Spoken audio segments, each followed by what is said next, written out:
ಜೋರಾಗಿ. 1937 ಭಾರತ ಸರ್ಕಾರದ ಕಾಯ್ದೆ ಭಾರತೀಯ ಪ್ರಜೆಗಳ ಹಕ್ಕುಗಳನ್ನು ಈಡೇರಿಸುವಲ್ಲಿ 1919 ಸುಧಾರಣೆಗಳು ವಿಫಲಗೊಂಡವು. ಮಹಾತ್ಮ ಗಾಂಧೀಜಿಯವರ ನೇತೃತ್ವದ ಕಾಂಗ್ರೆಸ್ ಪಕ್ಷವು ಅಸಹಕಾರ ಚಳವಳಿಯ ಮೂಲಕ ಸ್ವರಾಜ್ಯ ಆಂದೋಲನವನ್ನು ಪ್ರಾರಂಭಿಸಿತು. ಇದು ಬ್ರಿಟಿಷ್ ಸರ್ಕಾರವು ಒಂದು ಶಾಸನಾತ್ಮಕ ಆಯೋಗ ಅಥವಾ ಸೈಮನ್ ಆಯೋಗವನ್ನು ರಚಿಸಲು ಕಾರಣವಾಯಿತು. ಈ ಆಯೋಗವನ್ನು 1919 ಕಾಯ್ದೆಯ ಬಗ್ಗೆ ವಿಮರ್ಶಿಸಲು ಹಾಗೂ ದೈನಂದಿನ ಕಾರ್ಯ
ಕೇಂದ್ರ ಸರ್ಕಾರದ ಪ್ರತಿನಿಧಿಗಳಾಗಿ ಉಳಿದಿದೆ.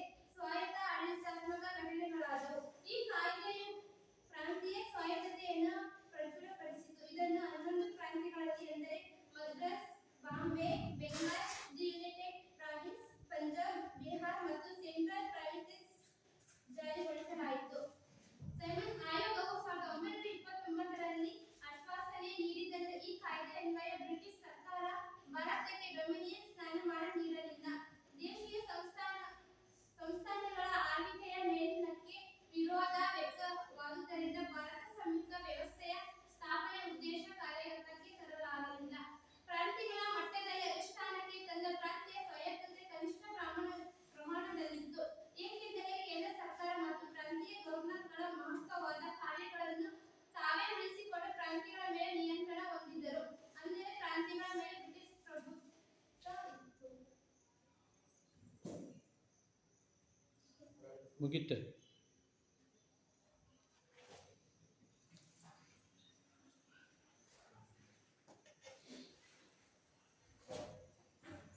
ಆಕೆ ಅಲ್ಲೇ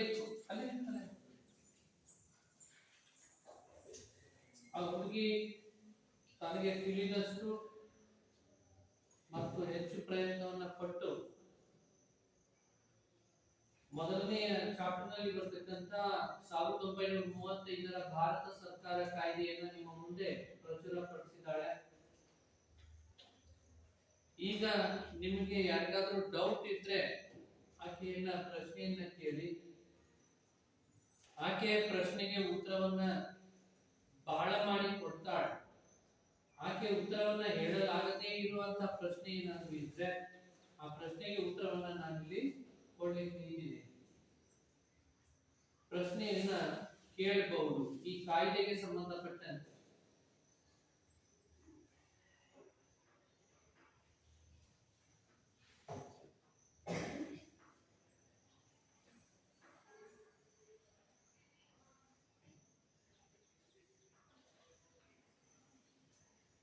ಭಾರತಕ್ಕೆ ತನ್ನ ಆಡಳಿತವನ್ನ ತಾನೇ ಮಾಡಿಕೊಂಡು ಹೋಗ್ತಕ್ಕಂತಹ ಒಂದು ಅವಕಾಶವನ್ನ ಕೊಡ್ಲಿಕ್ಕೆ ಬ್ರಿಟನ್ನಿನ ಸರ್ಕಾರ ಯಾವತ್ತೂ ಕೂಡ ಇಷ್ಟವನ್ನ ಪಡಲಿಲ್ಲ. 1909ರ ಕಾಯ್ದೆಯ ಪ್ರಕಾರ ಕಾಯ್ದೆಯನ್ನ ಜಾರಿಗೆ ತಂದು ಆ ಕಾಯ್ದೆಯ ಮುಖಾಂತರ ಕಣ್ಣೊರೆಸುವ ತಂತ್ರವನ್ನ ಮಾಡಿತ್ತು. ಅದಾದ ಮೇಲೆ 1919ರ ಕಾಯ್ದೆಯ ಪ್ರಕಾರವೂ ಕೂಡ ಕಾಯ್ದೆಯನ್ನು ತಂದು ಕೂಡ ಕೇವಲ ಕಣ್ಣೊರೆಸುವ ತಂತ್ರವನ್ನ ಅದು ಮಾಡಿತ್ತು. ಆದ್ರೆ ಯಾವುದೇ ಪ್ರಾಮಾಣಿಕವಾದಂತಹ ಒಂದು ಪ್ರಯತ್ನವನ್ನ ಅದು ಮಾಡಿರಲಿಲ್ಲ. ಇವೆರಡರ ವೈಫಲ್ಯತೆ ಕೇವಲ 1919ರ ಕಾಯ್ದೆಯಲ್ಲಿ ಡಯಾರ್ಕಿಯನ್ನ ಸ್ಥಾಪನೆ ಮಾಡತಕ್ಕಂತ ಪ್ರಸ್ತಾವನೆಗಳನ್ನು ಇಡಲಾಗಿತ್ತು, ಆದರೆ ಪ್ರಯತ್ನಗಳನ್ನ ಮಾಡಲಿಲ್ಲ. ಆ ಕಾರಣಕ್ಕೋಸ್ಕರ ಸೈಮನ್ ಆಯೋಗವನ್ನ ರಚನೆ ಮಾಡಿತು ಬ್ರಿಟನ್ನಿನ ಸರ್ಕಾರ. ಸರ್ ಸೈಮನ್ ಅಂತಕ್ಕಂಥವರ ನೇತೃತ್ವದಲ್ಲಿ ಒಂದು ನಿಯೋಗ ಇಲ್ಲಿಗೆ ಬರ್ತದೆ. ಆ ನಿಯೋಗ ಡಯಾರ್ಕಿಯ ಕಾರ್ಯವೈಖರಿ, ಡಯಾರ್ಕಿ ಎಷ್ಟು ಮಟ್ಟಿಗೆ ಈ ಕಾರ್ಯವನ್ನು ನಿರ್ವಹಿಸ್ತಾ ಇದೆ ಅನ್ನೋದನ್ನ ಅವಲೋಕನೆಯನ್ನ ಮಾಡಲಿಕ್ಕಾಗಿ ಬರ್ತದೆ. ಅಲ್ಲಿ ಬಂದು ತಾನು ಇಲ್ಲಿನ ವಾತಾವರಣಗಳನ್ನು ನೋಡಿಕೊಂಡು ವಾಪಸ್ ಹೋಗ್ತದೆ. ಇಲ್ಲಿನ ಎಲ್ಲರನ್ನು ಭೇಟಿ ಆಗ್ತದೆ, ಚರ್ಚೆಯನ್ನು ನಡೆಸ್ತದೆ, ತಾನು ಮಾಹಿತಿಗಳನ್ನು ಕಲೆ ಹಾಕಿ ವಾಪಸ್ ಬ್ರಿಟನ್ನಿಗೆ ಹೋಗ್ತದೆ. ಬ್ರಿಟನ್ನಿಗೆ ವಾಪಸ್ ಹೋಗಿ ತಾನು ಬ್ರಿಟನ್ನಿನ ಸರ್ಕಾರಕ್ಕೆ ಒಂದು ಶಿಫಾರಸನ್ನ ಮಾಡ್ತದೆ, ಸಲಹೆಯನ್ನ ಕೊಡ್ತದೆ. ಏನಂತ ಅಂದ್ರೆ ಭಾರತಕ್ಕೆ ಡೊಮೇನಿಯನ್ ಸ್ಥಾನಮಾನವನ್ನ ಕೊಡಮಾಡಬೇಕು ಆದಷ್ಟು ಬೇಗ. ಏನಿದು ಡೊಮೇನಿಯನ್ ಸ್ಥಾನ ಅಂದ್ರೆ ಏನು? ಡೊಮೇನಿಯನ್ ಸ್ಥಾನ ಅಂದ್ರೆ ಏನು? ಒಂದು ರಾಜ್ಯದ ಏನು ಸ್ಥಾನಮಾನ, ಒಂದು ಸ್ವತಂತ್ರ ರಾಜ್ಯದ ಸ್ಥಾನಮಾನ. ಒಂದು ಸ್ವತಂತ್ರ ರಾಜ್ಯದ ಸ್ಥಾನಮಾನವನ್ನ ಯಾರಿಗೆ ಕೊಡು ಮಾಡಬೇಕು? ಭಾರತ ದೇಶಕ್ಕೆ ಕೊಡು ಮಾಡಬೇಕು ಅಂತ ಹೇಳಿ ತಾನು ಒಂದು ಶಿಫಾರಸನ್ನ ಬ್ರಿಟನ್ ಸರ್ಕಾರದ ಮುಂದೆ ಮಾಡ್ತದೆ. ಇಷ್ಟಾದ್ಮೇಲೆ ಆ ಬ್ರಿಟನ್ ಸರ್ಕಾರ ಆ ಸ್ಥಾನಮಾನ ಆ ಡೊಮೇನಿಯನ್ ಸ್ಥಾನವನ್ನ ಮಾನವನ್ನ ಕೊಡ್ಬಾರ್ದಕ್ಕಂತ ಆ ಶಿಫಾರಸನ್ನ ಪುರಸ್ಕರಿಸೋದಿಲ್ಲ. ಅದರ ಬದಲಿಗೆ ಸಪರೇಟ್ ಆಗಿ ಮುಸ್ಲಿಂ ಲೀಗ್ ಅನ್ನ ಕರೆದು ಮಾತಾಡೋದು, ಇಂಡಿಯನ್ ನ್ಯಾಷನಲ್ ಕಾಂಗ್ರೆಸ್ ಅನ್ನ ಕರೆದು ಮಾತಾಡೋದು, ಅದಾದ್ಮೇಲೆ ಬೇರೆ ಯಾರು ನೇತಾರರು ನಾಯಕರುಗಳಿದ್ರು ಅವ್ರನ್ನ ಕರೆದು ಮಾತಾಡೋ ತಂತ್ರಗಳನ್ನ ಮಾಡ್ತದೆ. ಅದಕ್ಕೋಸ್ಕರ 1930ರಲ್ಲಿ ಮೊದಲನೆಯ ದುಂಡು ಮೇಜಿನ ಪರಿಷತ್ತು, 31ರಲ್ಲಿ ಎರಡನೆಯ ದುಂಡು ಮೇಜಿನ ಪರಿಷತ್ತು, 32ರಲ್ಲಿ ಮೂರನೆಯ ದುಂಡು ಮೇಜಿನ ಪರಿಷತ್ತನ್ನ ಕರೀತಾರೆ. ಈ ಮೂರನೆಯ ದುಂಡು ಮೇಜಿನ ಪರಿಷತ್ನಲ್ಲಿ ಡಾಕ್ಟರ್ ಬಿ.ಆರ್. ಈ ಮೂರು ಪರಿಷತ್ತುಗಳಲ್ಲಿ ಹಿಂದುಳಿದ ವರ್ಗದವರು ಏನಿದ್ದಾರೆ, ಆ ಹಿಂದುಳಿದ ವರ್ಗದವರನ್ನ ಪ್ರತ್ಯೇಕ ಮತದಾರರ ವರ್ಗವನ್ನಾಗಿ ಪರಿಗಣಿಸಬೇಕು ಅಂತ ಹೇಳಿ ಬೇಡಿಕೆಯನ್ನ ಅವರು ಇಟ್ಟಿರ್ತಾರೆ. ಅದನ್ನ ಪುರಸ್ಕರಿಸ್ತದೆ ಕೂಡ, ಬ್ರಿಟನ್ನಿನ ಸರ್ಕಾರ ಅದನ್ನ ಪುರಸ್ಕರಿಸ್ತದೆ.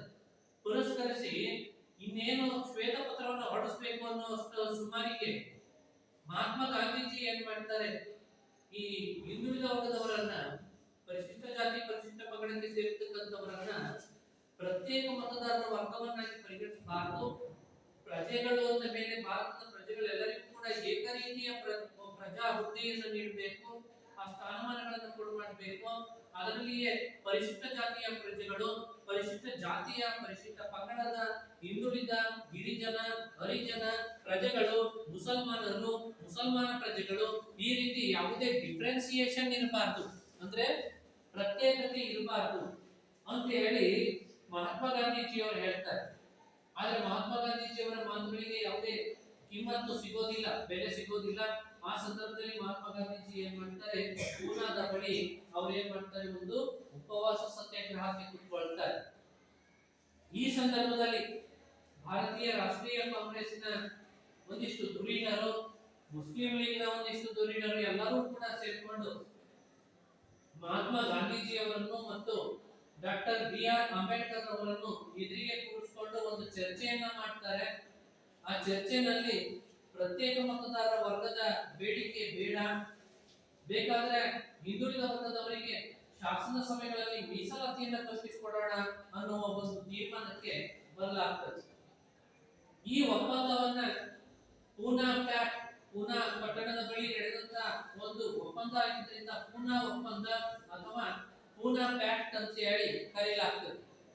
ಪರೀಕ್ಷೆನಲ್ಲಿ ಪೂನಾ ಪ್ಯಾಕ್ಟ್ ಎಂದರೇನು ಅಂತಲೂ ಕೂಡ ಕೇಳಿ ಸಾಧ್ಯತೆ ಇದೆ, ಅಥವಾ ಪೂನಾ ಒಪ್ಪಂದ ಯಾರ ನಡುವೆ ನಡೀತು ಅಂತಲೂ ಕೇಳಲಿಕ್ಕೆ ಸಾಧ್ಯತೆ ಇದೆ. 1932ರಲ್ಲಿ ಪೂನಾ ಹತ್ತಿರದಲ್ಲಿ ಈ ಒಪ್ಪಂದ ನಡೀತದೆ, ಡಾಕ್ಟರ್ ಬಿ.ಆರ್. ಅಂಬೇಡ್ಕರ್ ಅವರಿಗೂ ಮತ್ತು ಮಹಾತ್ಮ ಗಾಂಧೀಜಿಯವರಿಗೂ. ಇದಾದ್ಮೇಲೆ ಬ್ರಿಟನ್ನಿನ ಸರ್ಕಾರ ಶ್ವೇತಪತ್ರವನ್ನು ಹೊರಡಿಸೋದ್ರ ಮುಖಾಂತರ 1935ರ ಭಾರತ ಸರ್ಕಾರ ಕಾಯ್ದೆಯನ್ನ ಅದೇನ್ ಮಾಡ್ತದೆ, ಪ್ರಕಟಣೆಯನ್ನ ಮಾಡ್ತದೆ. ಬ್ರಿಟನ್ನಿನ ಸಂಸತ್ತು 1935ರ ಭಾರತ ಸರ್ಕಾರ ಕಾಯ್ದೆಯನ್ನ ಜಾರಿಗೊಳಿಸ್ತದೆ. ಅದರ ಮುಖ್ಯಾಂಶಗಳು ಏನಿದ್ದಾವೆ ಅಂತಂದ್ರೆ, ಸಂಯುಕ್ತ ಪದ್ಧತಿ, ಅಧಿಕಾರ ವಿಭಜನೆ, ಕೇಂದ್ರದಲ್ಲಿ ದ್ವಿಸರ್ಕಾರ ಪದ್ಧತಿ, ಅದೇ ಡಯಾರ್ಕಿ ಅಂತ ಕರಿತೀವಲ್ಲ ಅದು, ಶಾಸಕಾಂಗ, ಅದರಲ್ಲಿ ಕೂಡ ದ್ವಿಸದನ ಶಾಸಕಾಂಗ ಭಾರತದಲ್ಲಿ ಇರಬೇಕು, ಫೆಡರಲ್ ನ್ಯಾಯಾಲಯ, ರಾಷ್ಟ್ರೀಯ ಸ್ವಾಯತ್ತತೆ. ಇವಿಷ್ಟನ್ನು ಜಾರಿಗೆ ತರ್ತಕ್ಕಂಥ ಉದ್ದೇಶವನ್ನ ಈ ಭಾರತ ಸರ್ಕಾರ ಕಾಯ್ದೆ 1935ರ ಭಾರತ ಸರ್ಕಾರ ಕಾಯ್ದೆ ತಾನು ಹೊಂದಿರುತ್ತದೆ. ಸಂಯುಕ್ತ ಪದ್ಧತಿಯಲ್ಲಿ ಬ್ರಿಟಿಷ್ ಇಂಡಿಯಾದ ಕೆಲವೊಂದಿಷ್ಟು ರಾಜ್ಯಗಳು ಮತ್ತು ದೇಶೀಯ ಸಂಸ್ಥಾನಗಳು ಇವೆರಡನ್ನೂ ಕೂಡ ಒಳಗೊಂಡಿರತಕ್ಕಂಥ ಒಂದು ಸಂಯುಕ್ತ ವ್ಯವಸ್ಥೆಯನ್ನ ಜಾರಿಗೆ ತರಬೇಕು. ಕೇಂದ್ರ ಮಟ್ಟದಲ್ಲೊಂದು ಪ್ರಬಲವಾದಂತಹ ಕೇಂದ್ರ ಸರ್ಕಾರ ಮತ್ತು ಘಟಕಗಳಲ್ಲಿಯೂ ಕೂಡ ಒಂದೊಂದು ಸರ್ಕಾರ ಇರತಕ್ಕಂಥ ಒಂದು ಸರ್ಕಾರಿ ಪದ್ಧತಿಯನ್ನ ಸಂಯುಕ್ತ ಸರ್ಕಾರಿ ಪದ್ಧತಿ ಅಂತ ನಾವೇನ್ ಕರಿತೀವಿ. ಆ ಸಂಯುಕ್ತ ಸರ್ಕಾರಿ ಪದ್ಧತಿಯನ್ನ ಭಾರತದಲ್ಲಿ ಜಾರಿಗೊಳಿಸತಕ್ಕಂಥ ಉದ್ದೇಶವನ್ನ 1935ರ ಭಾರತ ಸರ್ಕಾರ ಕಾಯ್ದೆ ತಾನು ಹೊಂದಿರುತ್ತದೆ. ಇನ್ನ ಅಧಿಕಾರ ವಿಭಜನೆಯ ಮುಖಾಂತರ ಅಧಿಕಾರವನ್ನ ವಿಕೇಂದ್ರೀಕರಿಸತಕ್ಕಂಥ ದೃಷ್ಟಿಕೋನವನ್ನ 1935ರ ಭಾರತ ಸರ್ಕಾರ ಕಾಯ್ದೆ ಹೊಂದಿತ್ತು. ಅದರ ಪ್ರಕಾರ ಇರುವ ಒಟ್ಟಾರೆ ವಿಷಯಗಳನ್ನ 3 ಅಥವಾ 4 ಪಟ್ಟಿಗಳಲ್ಲಿ ಅದನ್ನ ಅವರು ಪ್ರಚುರಪಡಿಸ್ತಾರೆ. ಕಾಯ್ದೆನಲ್ಲಿ. ಇನ್ನು ಇವೆಲ್ಲಕ್ಕಿಂತಲೂ ಮುಖ್ಯವಾಗಿ 1935ರ ಕಾಯ್ದೆನಲ್ಲಿ ಎಷ್ಟು ವಿಧಿಗಳು ಮತ್ತು ಶೆಡ್ಯೂಲ್ಗಳು ಇದ್ದವು? ಎಷ್ಟು ವಿಧಿಗಳು ಇದ್ದಪ್ಪ? ಜೋರಾಗಿ ಏನು ಓದಿಸ್ತ? 321 ವಿಧಿಗಳು ಮತ್ತು 10 ಅನುಬಂಧಗಳು ಇದ್ದವು. ಈ 321 ವಿಧಿಗಳು ಮತ್ತು 10 ಅನುಬಂಧಗಳಲ್ಲಿ ಈ ಭಾರತ ಸರ್ಕಾರ ಕಾಯ್ದೆಯನ್ನ ವಿಶೇಷವಾಗಿ ಮತ್ತು ವಿವರವಾಗಿ ವಿವರಣೆಯನ್ನ ನೀಡಲಾಗಿತ್ತು. ಇನ್ನು ಅಧಿಕಾರ ವಿಭಜನೆಗೆ ಸಂಬಂಧಪಟ್ಟಂತೆ ಕೇಂದ್ರ ಪಟ್ಟಿ, ಪ್ರಾಂತ್ಯಗಳ ಪಟ್ಟಿ, ಸಮವರ್ತಿ ಪಟ್ಟಿ ಮತ್ತು ಶೇಷಾಧಿಕಾರಗಳು ಅಂತೇಳಿ 4 ವಿಭಾಗಗಳನ್ನಾಗಿ ಅದರಲ್ಲಿ ಮಾಡಲಾಗಿತ್ತು. ಕೇಂದ್ರ ಪಟ್ಟಿಯಲ್ಲಿ ಇರತಕ್ಕಂಥ ವಿದೇಶಾಂಗ ವ್ಯವಹಾರಗಳ ಸಚಿವಾಲಯ ಅಥವಾ ರೈಲ್ವೆ ಅಥವಾ ಆ ರೀತಿಯ ರಕ್ಷಣೆ, ಗೃಹ ಇಂಥ ರಾಷ್ಟ್ರೀಯ ಮಹತ್ವದ 59 ವಿಷಯಗಳನ್ನ ಕೇಂದ್ರ ಪಟ್ಟಿಯಲ್ಲಿ ಸೇರಿಸಲಾಯಿತು. ಈ ಕೇಂದ್ರ ಪಟ್ಟಿಯಲ್ಲಿ ಇರತಕ್ಕಂಥ ವಿಷಯಗಳಿಗೆ ಸಂಬಂಧಪಟ್ಟಂತೆ ಕೇಂದ್ರ ಸರ್ಕಾರ ಕಾನೂನುಗಳನ್ನು ರಚಿಸುವುದು ಮತ್ತು ಆಡಳಿತವನ್ನ ನಡೆಸುವುದು ಅಂತ ಹೇಳಿ ತೀರ್ಮಾನ ಆಯಿತು. ಇದಾದ್ಮೇಲೆ ಪ್ರಾಂತ್ಯಗಳ ಪಟ್ಟಿ, ಪ್ರಾಂತ್ಯಗಳು ವಿವಾಹ, ವಿವಾಹ ವಿಚ್ಛೇದನ ಮುಂತಾದಂತಹ ಅನೇಕ ವಿಷಯಗಳು, ಸ್ಥಳೀಯ ವಿಷಯಗಳಿಗೆ ಸಂಬಂಧಪಟ್ಟಂತ 54 ವಿಷಯಗಳನ್ನ ಈ ಪ್ರಾಂತ್ಯಗಳ ಪಟ್ಟಿಯಲ್ಲಿ ಸೇರಿಸಲಾಯಿತು. ಅದರ ಪ್ರಾಂತ್ಯಗಳು ಏನ್ ಮಾಡಬೇಕು? ಇವುಗಳಿಗೆ ಕಾನೂನನ್ನ ಮಾಡಬೇಕು ಮತ್ತು ಆಡಳಿತವನ್ನ ನಡೆಸಬೇಕು ಅಂತ ಹೇಳಿ ತೀರ್ಮಾನಕ್ಕೆ ಬರಲಾಯಿತು. ಇದಾದ್ಮೇಲೆ ಕೊನೆಗೆ ಮೂರನೇದಾಗಿರತಕ್ಕಂಥ ಸಮವರ್ತಿ ಪಟ್ಟಿ.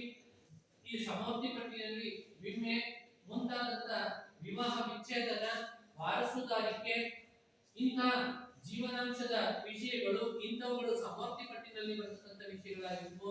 ಇವು 36 ವಿಷಯಗಳಿದ್ವು. ಇವುಗಳಿಗೆ ಸಂಬಂಧಪಟ್ಟಂತೆ ಕೇಂದ್ರ ಮತ್ತು ಪ್ರಾಂತ್ಯಗಳು ಸಮಾಲೋಚನೆಯನ್ನು ನಡೆಸಿ ಕಾನೂನುಗಳನ್ನು ರಚಿಸಿ ಆಡಳಿತವನ್ನು ನಡೆಸುವುದು ಎನ್ನುವ ತೀರ್ಮಾನವನ್ನ 1935ರ ಭಾರತ ಸರ್ಕಾರ ಕಾಯ್ದೆ ಮಾಡಿತು. ಈ 3 ಪಟ್ಟಿ ಅಲ್ಲದೆ 4ನೆಯ ಒಂದು ಪಟ್ಟಿ ಇತ್ತು. ಆ ಪಟ್ಟಿಯನ್ನ ಶೇಷಾಧಿಕಾರಗಳು ಅಂತ ಹೇಳ್ತಾರೆ. ಈ ಶೇಷಾಧಿಕಾರಗಳನ್ನ ಗವರ್ನರ್ ಜನರಲ್ ತಮ್ಮ ಕೈಯಲ್ಲಿಯೇ ಇರಿಸಿಕೊಂಡ್ರು. ಅವರಿಗೆ ಸಂಬಂಧಪಟ್ಟಂತೆ ಕಾನೂನುಗಳನ್ನು ರಚಿಸುವ ಮತ್ತು ಆಡಳಿತವನ್ನು ನಡೆಸುವಂತ ಒಂದು ಪ್ರಕ್ರಿಯೆಯನ್ನ ಚಾಲನೆಗೆ ತರ್ತಕ್ಕಂಥ ಉದ್ದೇಶವನ್ನ ಹೊಂದಿದೆ. ಇನ್ನು ಕೇಂದ್ರದಲ್ಲಿ ದ್ವಿಸರ್ಕಾರ ಪದ್ಧತಿ, ಇದನ್ನ ನಾವು ಬ್ರಿಟನ್ನರು ಇದನ್ನ ಡಯಾರ್ಕಿ ಅಂತ ಹೇಳಿ ಕರೀತಾರೆ. ಪರೀಕ್ಷೆನಲ್ಲಿ 2 ಅಂಕದ ಪ್ರಶ್ನೆಯಾಗಿ ಡಯಾರ್ಕಿ ಬರ್ತದೆ. ಡಯಾರ್ಕಿ ಎಂದರೇನು? ದ್ವಿ ಸರ್ಕಾರ ಪದ್ಧತಿಯನ್ನ ಏನಂತಾರೆ? ಯಾವುದನ್ನ ದ್ವಿ ಸರ್ಕಾರಿ ಪದ್ಧತಿಯನ್ನ ಏನಂತಾರೆ? ಡಯಾರ್ಕಿ ಅಂತ ಹೇಳಿ ಕರೀತಾರೆ. ಆ ಡಯಾರ್ಕಿ 2 ಸರ್ಕಾರಗಳು, ಕೇಂದ್ರದಲ್ಲಿ 2 ಸರ್ಕಾರಗಳು ಕಾರ್ಯವನ್ನು ನಿರ್ವಹಿಸತಕ್ಕಂಥ ಒಂದು ಪದ್ಧತಿಯನ್ನ ಜಾರಿಗೊಳಿಸತಕ್ಕಂಥದ್ದು 1919ರ ಕಾಯ್ದೆಯ ಒಂದು ಮುಖ್ಯಾಂಶ ಆಗಿತ್ತು. ಆದ್ರೆ 1919ರ ಕಾಯ್ದೆ ಇದನ್ನ ಜಾರಿಗೊಳಿಸಲಿಕ್ಕೆ ಆಗಲಿಲ್ಲ. ಆ ಕಾರಣಕ್ಕೋಸ್ಕರ ಅದನ್ನ 1935ರ ಕಾಯ್ದೆಯಲ್ಲಿ ಸೇರಿಸಿಕೊಳ್ಳಲಾಯಿತು. ಕೇಂದ್ರದಲ್ಲಿ ದ್ವಿ ಸರ್ಕಾರ ಪದ್ಧತಿ ಇರಬೇಕು ಅನ್ನೋದನ್ನ. ಇದಾದ್ಮೇಲೆ ಶಾಸಕಾಂಗ, ಈ ಬ್ರಿಟನ್ನಿನ ಪಾರ್ಲಿಮೆಂಟೇ ತೀರ್ಮಾನವನ್ನು ಮಾಡಿತ್ತು. ಏನಂತ? ಭಾರತದಲ್ಲಿ ದ್ವಿಸದನ ಶಾಸಕಾಂಗ ಪದ್ಧತಿ ಅಸ್ತಿತ್ವಕ್ಕೆ ಬರಬೇಕು ಅಂತ ಹೇಳಿ. ಅದಕ್ಕೋಸ್ಕರ 1935ರ ಕಾಯ್ದೆನಲ್ಲಿ 1935ರ ಭಾರತ ಸರ್ಕಾರ ಕಾಯ್ದೆನಲ್ಲಿ ಅದಕ್ಕೊಂದು ಸ್ಥಾನಮಾನವನ್ನು ಕೊಡಬೇಕು, ಅದಕ್ಕೊಂದು ಅಡಿಪಾಯವನ್ನು ಹಾಕಬೇಕು ಅನ್ನುವ ಕಾರಣಕ್ಕೋಸ್ಕರವಾಗಿ ಇಲ್ಲಿ ಕೇಂದ್ರದಲ್ಲಿ ದ್ವಿಸದನ ಶಾಸಕಾಂಗ ಇರ್ತಕ್ಕಂಥ ಒಂದು ಪದ್ಧತಿಯನ್ನ ಜಾರಿಗೆ ತರಲಿಕ್ಕೋಸ್ಕರ ಪ್ರಯತ್ನವನ್ನ ಪಡಿತು.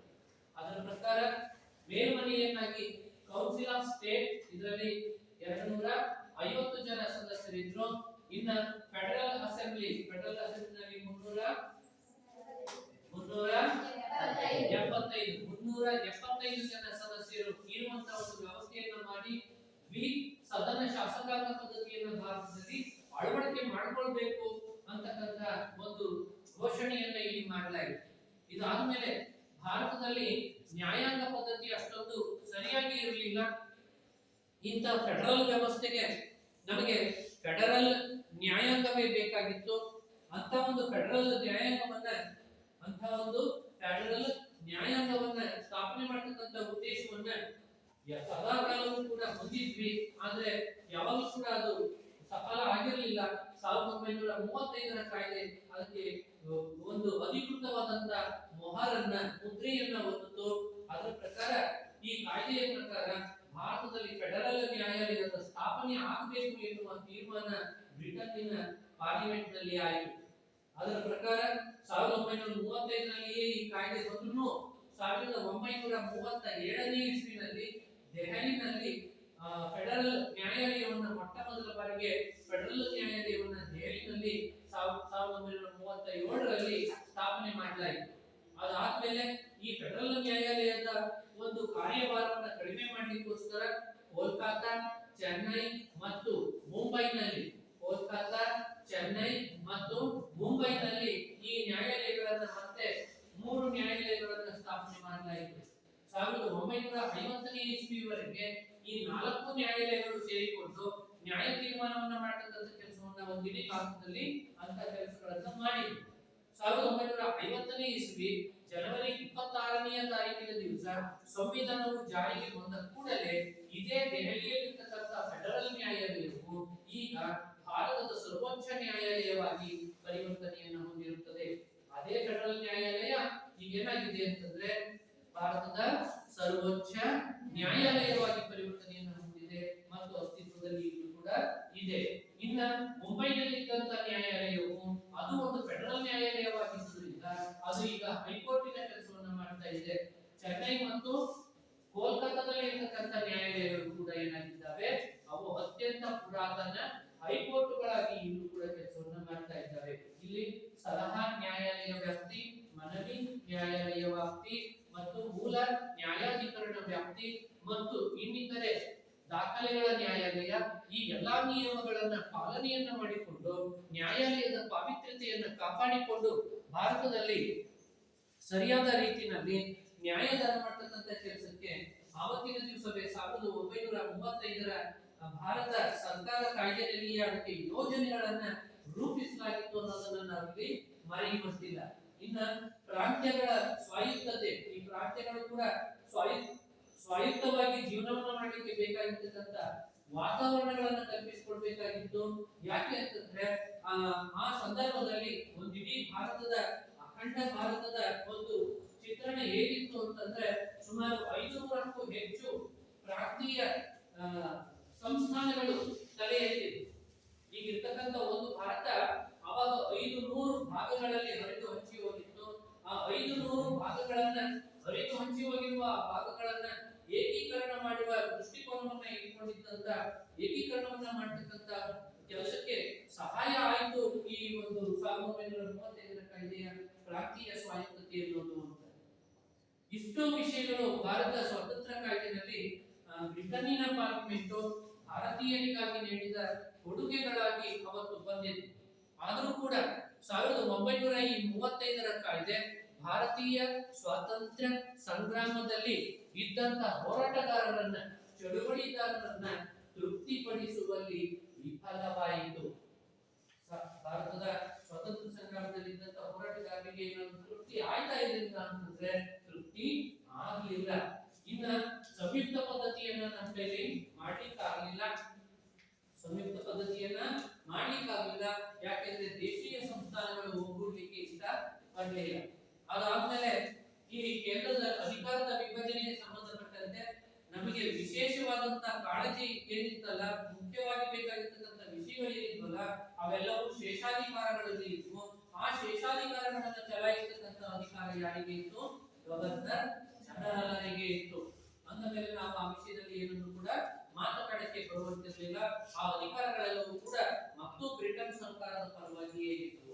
ಇನ್ನ ಶಾಸಕಾಂಗ, ಕೌನ್ಸಿಲ್ ಆಫ್ ಸ್ಟೇಟ್ ಮತ್ತು ಫೆಡರಲ್ ಅಸೆಂಬ್ಲಿ ಏನಿದ್ದಾವೆ ಇವುಗಳಲ್ಲಿಯೂ ಕೂಡ ಬ್ರಿಟಿಷ್ ಇಂಡಿಯಾದಿಂದ ಆಯ್ಕೆಯಾಗಿ ಬರ್ತಕ್ಕಂಥವ್ರು ಒಂದಿಷ್ಟು ಜನ. ಆದ್ರೆ ಅಲ್ಲಿ ನಾಮಕರಣಗೊಂಡು ಬರುತ್ತ ದೇಶೀಯ ಸಂಸ್ಥಾನಗಳಿಂದ ನಾಮಕರಣಗೊಂಡು ಬರ್ತಕ್ಕಂಥವ್ರು ಕೂಡ ಇದ್ರು. ಇಲ್ಲಿಯೂ ಕೂಡ ಒಮ್ಮತವಾದಂತ ಅಭಿಪ್ರಾಯ ಅಲ್ಲಿ ಮೂಡಲಿಲ್ಲ. ಇನ್ನ ಫೆಡರಲ್ ನ್ಯಾಯಾಲಯ ಒಂದು ಕಾರ್ಯವನ್ನು ನಿರ್ವಹಿಸ್ತಾ ಇತ್ತು. ಆ ಫೆಡರಲ್ ನ್ಯಾಯಾಲಯದ ಒಂದು ಕಾರ್ಯಭಾರಗಳು ಹಾಗೆಯೇ ಇತ್ತು. ಇನ್ನ ಪ್ರಾಂತೀಯ ಸ್ವಾಯತ್ತತೆಗೆ ಸಂಬಂಧಪಟ್ಟಂತೆ ಕಾಯ್ದೆಯಲ್ಲಿಯೂ ಕೂಡ ನಿಖರವಾದಂತ ನಿರ್ದೇಶನಗಳು ಇಲ್ಲದೇ ಇರುವ ಕಾರಣಕ್ಕಾಗಿ, ನಿಖರವಾದಂತ ಸ್ಪಷ್ಟವಾದಂತ ನಿರ್ದೇಶನಗಳು ಇರಲಿಲ್ಲ. ಆ ಕಾರಣಕ್ಕೋಸ್ಕರ ಪ್ರಾಂತೀಯ ಸ್ವಾಯತ್ತತೆಯು ಕೂಡ ಅಷ್ಟೊಂದು ಸಫಲತೆ ಆಗಲಿಕ್ಕೆ ಸಾಧ್ಯ ಆಗಲಿಲ್ಲ. ಇದರಿಂದ ಭಾರತೀಯ ರಾಷ್ಟ್ರೀಯ ಕಾಂಗ್ರೆಸ್ ಮತ್ತು ಗಾಂಧೀಜಿ ಈ 1935ರ ಭಾರತ ಸರ್ಕಾರ ಕಾಯ್ದೆಯನ್ನ ಸಾರಾಸಗಟಾಗಿ ತಿರಸ್ಕರಿಸಿ ಸ್ವರಾಜ್ಯ ಆಂದೋಲನ ಮತ್ತೆ ಚಳುವಳಿಗೆ ಧುಮುಕ್ತಾರೆ. ಭಾರತ ಸ್ವಾತಂತ್ರ್ಯ ಸಂಗ್ರಾಮದ ಹೆಸರಿನಲ್ಲಿ ಮತ್ತೆ ಸ್ವರಾಜ್ಯ, ನಮ್ಮ ರಾಜ್ಯದ ಆಡಳಿತವನ್ನ ನಾವೇ ಮಾಡ್ಕೊಳ್ತಕ್ಕಂತ ಅವಕಾಶವನ್ನ ಕೊಡ್ರಿ ಅಂತ ಹೇಳಿ ನಾವು ಬೇಡಿಕೆಯನ್ನ ಇಟ್ಟಿದ್ವಿ. 1930ರ ಮೊದಲನೆಯ ದುಂಡು ಮೇಜಿನ ಸಭೆಯಲ್ಲಿ ನಾವು ಏನ್ ಬೇಡಿಕೆಯನ್ನ ಇಟ್ಟಿದ್ವಿ ಅಂತಂದ್ರೆ, ಭಾರತದ ಆಡಳಿತವನ್ನ ಬ್ರಿಟನ್ನಿನ ಸಂಸತ್ತು ನಡೆಸೋಬೇಕಿಲ್ಲ, ಭಾರತದ ಆಡಳಿತವನ್ನ ಭಾರತೀಯರಾದ ನಾವೇ ನಡೆಸ್ಕೊಂಡು ಹೋಗ್ತೀವಿ, ಅದಕ್ಕೆ ನಮಗೆ ಅವಕಾಶವನ್ನ ಮಾಡಿಕೊಡ್ರಿ ಎನ್ನುವುದು ನಮ್ಮ ಮೂಲವಾದಂತ ಉದ್ದೇಶ ಆಗಿತ್ತು, ಮೂಲವಾದಂತ ಬೇಡಿಕೆ ಆಗಿತ್ತು, ಡಿಮಾಂಡ್ ಆಗಿತ್ತು. ಆದ್ರೆ 1935ರ ಕಾಯ್ದೆಯಲ್ಲಿ ಭಾರತಕ್ಕೆ ಡೊಮೇನಿಯನ್ ಸ್ಥಾನಮಾನವನ್ನ ಬ್ರಿಟನ್ ಸರ್ಕಾರ ಘೋಷಣೆ ಮಾಡಲಿಲ್ಲ. ಸೈಮನ್ ಆಯೋಗವು ವರದಿಯನ್ನ ನೀಡಿದ್ದರೂ ಕೂಡ, ಶಿಫಾರಸನ್ನ ನೀಡಿದ್ದರೂ ಕೂಡ ಭಾರತಕ್ಕೆ ಡೊಮೇನಿಯನ್ ಸ್ಥಾನಮಾನವನ್ನು ಕೊಡಬೇಕು ಅಂತ ಹೇಳಿ ಸೈಮನ್ ಆಯೋಗ ಹೇಳಿತ್ತು.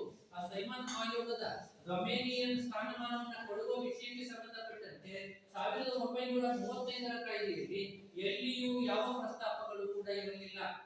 ನಮ್ಮ ಆಡಳಿತವನ್ನು ನಾವು ಮಾಡ್ಕೊಂಡು ಹೋಗಲಿಕ್ಕೆ ರಾಜ್ಯಾಂಗ ರಚನಾ ಸಭೆಯನ್ನ ಮಾಡಿಕೊಳ್ಳಲಿರುವಂತಹ ಒಂದು ಬೇಡಿಕೆಯನ್ನ ನಾವು ದುಂಡು ಮೇಜಿನ ಪರಿಷತ್ತಿನ 3 ದುಂಡು ಮೇಜಿನ ಪರಿಷತ್ತಿನ ಸಭೆಯಲ್ಲಿ ನಾವು ಇಟ್ಟಿದ್ವಿ. ಆದ್ರೆ ಆ ರಾಜ್ಯಾಂಗ ರಚನಾ ಸಭೆಯನ್ನ ರಚನೆ ಮಾಡಿಕೊಳ್ತಕ್ಕಂತ ವಿಷಯಕ್ಕೆ ಸಂಬಂಧಪಟ್ಟಂತೆ 1935ರ ಭಾರತ ಸರ್ಕಾರ ಕಾಯ್ದೆಯಲ್ಲಿ ಎಲ್ಲಿಯೂ ಯಾವ ಪ್ರಸ್ತಾಪಗಳನ್ನು ಕೂಡ ಅದು ಮಾಡಿರಲಿಲ್ಲ. ಇದರಿಂದ ಭಾರತದ ಸ್ವಾತಂತ್ರ್ಯ ಸಂಗ್ರಾಮದಲ್ಲಿ ಇದ್ದಂತಹ ಹೋರಾಟಗಾರರು, ಚಳವಳಿಗಾರರು ಈ 1935ರ ಭಾರತ ಸ್ವಾತಂತ್ರ್ಯ ಕಾಯ್ದೆಯನ್ನ ಸಾರಾಸಗಟಾಗಿ ತಿರಸ್ಕರಿಸಿ ಮತ್ತೆ ಸ್ವರಾಜ್ಯ ಆಂದೋಲನ, ಸ್ವರಾಜ್ಯ, ನಮ್ಮ ರಾಜ್ಯವನ್ನ ನಾವೇ ಆಡಳಿತವನ್ನ ನಡೆಸಿಕೊಂಡು ಹೋಗ್ತಕ್ಕಂಥ ವ್ಯವಸ್ಥೆ ನಮಗೆ ಬೇಕಾಗಿದೆ. ನಮಗೆ ಪಾರ್ಟ್ ಟೈಮ್ ಆಗಿ ಅಥವಾ ಪಾರ್ಟ್ಲಿ ಆಗಿ ಅರ್ಧಬರ್ಧ ಸಿಗ್ತಕ್ಕಂಥ ಸ್ವಾತಂತ್ರ್ಯ ಬೇಕಾಗಿಲ್ಲ, ನಮಗೆ ಸಂಪೂರ್ಣ ಸ್ವತಂತ್ರ ಬೇಕಾಗಿದೆ, ಸಂಪೂರ್ಣ ಸ್ವರಾಜ್ಯ ನಮಗೆ ಬೇಕಾಗಿದೆ, ನಮ್ಮ ರಾಜ್ಯದ ಆಡಳಿತವನ್ನು ನಾವೇ ನಡೆಸಿಕೊಂಡು ಹೋಗ್ತಕ್ಕಂಥ ಒಂದು ಪದ್ಧತಿ ನಮಗೆ ಬೇಕಾಗಿದೆ ಅಂತ ಹೇಳಿ 1935ರ ಕಾಯ್ದೆಯನ್ನ ಈ ಹೋರಾಟಗಾರರು ಏನ್ ಮಾಡ್ತಾರೆ, ಸಾರಾಸಗಟಾಗಿ ತಿರಸ್ಕರಿಸ್ತಾರೆ, ಮತ್ತೆ ಚಳುವಳಿಗೆ ಧುಮುಕ್ತಾರೆ. ಇಷ್ಟು ಭಾರತ ಸರ್ಕಾರ ಕಾಯ್ದೆ 1935ರ ಮುಖ್ಯಾಂಶಗಳಾಗಿರ್ತವೆ. ಈ ಕಾಯ್ದೆ ಐತಿಹಾಸಿಕ ದೃಷ್ಟಿಕೋನ ಮತ್ತು ಭಾರತದ ಒಂದು ಸರ್ಕಾರಿ ಪದ್ಧತಿ ಏನಿದೆಯಲ್ಲ, ಆಡಳಿತ ವ್ಯವಸ್ಥೆ ಏನಿದೆಯಲ್ಲ, ಅದನ್ನ ರೂಪಿಸಿಕೊಳ್ಳಲಿಕ್ಕೆ ಒಂದು ಪ್ರಮುಖವಾದಂತ ಮೈಲುಗಲ್ಲಾಗಿಯೂ ಕೂಡ ಮಾರ್ಪಡ್ತು. ಮುಂದೆ ನಮ್ಮ ಆಡಳಿತ ಹೇಗಿರಬೇಕು ಎನ್ನುವ ಒಂದು ನೀಲ ನಕ್ಷೆಯನ್ನ ನಾವು 1935ರ ಕಾಯ್ದೆನಲ್ಲಿ ನೋಡಿದ್ವಿ. ಯಾಕೆ ಅಂತಂದ್ರೆ, ಈಗ ಸ್ವತಂತ್ರ ಭಾರತದಲ್ಲಿ ಸಂವಿಧಾನ ಜಾರಿ ಆದ್ಮೇಲೆ ನಾವೇನು ಜೀವನವನ್ನ ಮಾಡ್ತಾ ಇದ್ದೀವಿ, ಈಗ ಸಂಯುಕ್ತ ಸರ್ಕಾರವನ್ನೇ ಹೊಂದಿದ್ದೇವೆ, ಅಧಿಕಾರದ ವಿಭಜನೆಯನ್ನು ಕೂಡ ಮಾಡಿಕೊಂಡಿದ್ದೇವೆ. ಕೇಂದ್ರದಲ್ಲಿ ದ್ವಿಸರ್ಕಾರಿ ಪದ್ಧತಿಗಿಂತಲೂ ಸದನ ಶಾಸಕಾಂಗ ಪದ್ಧತಿಯನ್ನು ನಾವು ಇವತ್ತು ಹೊಂದಿದ್ದೀವಿ. ಫೆಡರಲ್ ನ್ಯಾಯಾಲಯ ವ್ಯವಸ್ಥೆಯ ಕಲ್ಪನೆಯನ್ನ ಅವರು ಕೊಟ್ಟರು, ಅದನ್ನ ಆಧಾರವಾಗಿ ಇಟ್ಕೊಂಡು ನಾವೇನ್ ಮಾಡಿದ್ದೀವಿ, ಇವಾಗ ನಾವು ಸುಪ್ರೀಂ ಕೋರ್ಟ್ ಮತ್ತು ಹೈಕೋರ್ಟ್ಗಳನ್ನ ನಾವು ಇಲ್ಲಿ ಇಟ್ಕೊಂಡು ನ್ಯಾಯಾಡಳಿತವನ್ನ ನಡೆಸಿಕೊಂಡು ಹೋಗ್ತಾ ಇದ್ದೀವಿ. ಪ್ರಾಂತೀಯ ಸ್ವಾಯತ್ತತೆಯನ್ನ ಆಧಾರವಾಗಿಟ್ಟುಕೊಂಡು ರಾಜ್ಯಗಳಿಗೆ ಒಂದೊಂದು ಸ್ವಾಯತ್ತತೆಯನ್ನ ಹೊಂದಿರತಕ್ಕಂಥ ಸರ್ಕಾರದ ಒಂದು ಅವಕಾಶವನ್ನ ಮಾಡಿಕೊಟ್ಟಿದ್ದೇವೆ. ಇಷ್ಟು ಕೂಡ ಈ ಎಲ್ಲಾ ವಿಷಯಗಳಲ್ಲಿಯೂ ನಮಗೆ ಒಂದು ನಿರ್ದೇಶನ ಅಲ್ಲಿ ಸಿಕ್ಕಿತ್ತು ಅಂತ ಹೇಳಿ ನಾವು ಅನ್ಕೋಬೇಕಾಗ್ತದೆ. ಇಷ್ಟು 1935ರ ಭಾರತ ಸರ್ಕಾರ ಕಾಯ್ದೆ ಮತ್ತು ಅದರ ಮುಖ್ಯಾಂಶಗಳಾಗಿವೆ.